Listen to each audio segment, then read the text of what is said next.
छूटी कि दुनिया दा माजा लूटी कि तू चली जाइबा छोड़ के दिलवा कि तू चली जाइबा तोड़ के दिलवा कई टूटी टूटी भइलू कहिया का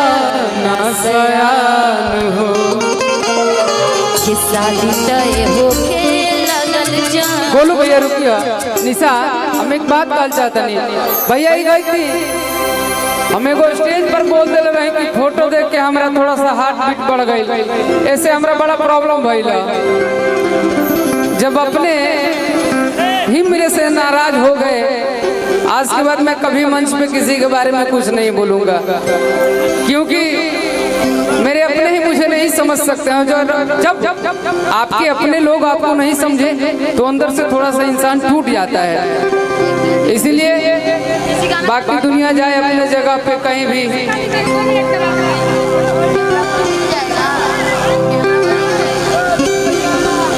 कि तोहरा से साथ जब छूटी दुनिया दा माजा लूटी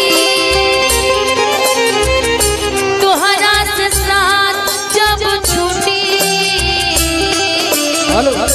दुनिया दा माजा लूटी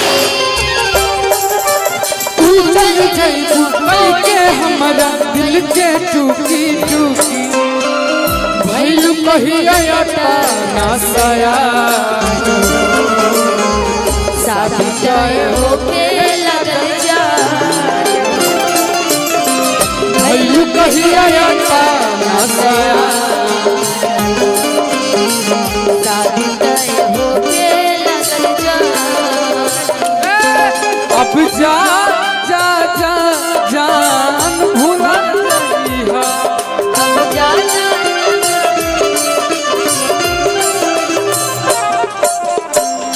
दिल ना लगई हा दिल ना लगई हा फिर जाने आई हा अब जा जा जा जा भुला जाइया अब जा जा जा जा जा जा भुला जाइया। हम जब प्यार के बदला में बोल का दिल बाड़ू हो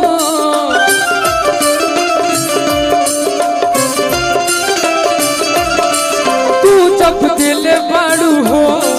दादा का दिल बाड़ू हो निशा यारा ओ यारा तेरी अदाओं ने मारा यारा ओ यारा तेरी अदाओं ने मारा बिन तेरे हम कैसे जिए बिन तेरे हम कैसे रहे जीना है मुश्किल हमारा यारा वो यारा तेरी यादाओं ने मारा यारा वो यारा तेरी यादाओं ने मारा। अब जा जा जा जान भूला जइहा अब जा जा जा जा जा जा जा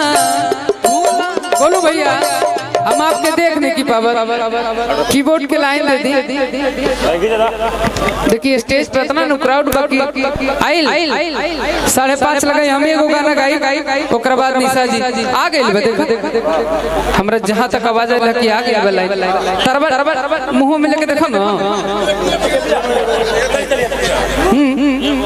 खत्म है कहानी आई बैंजो बजे तो जोकरो गइल हो 5:30 बजे भैया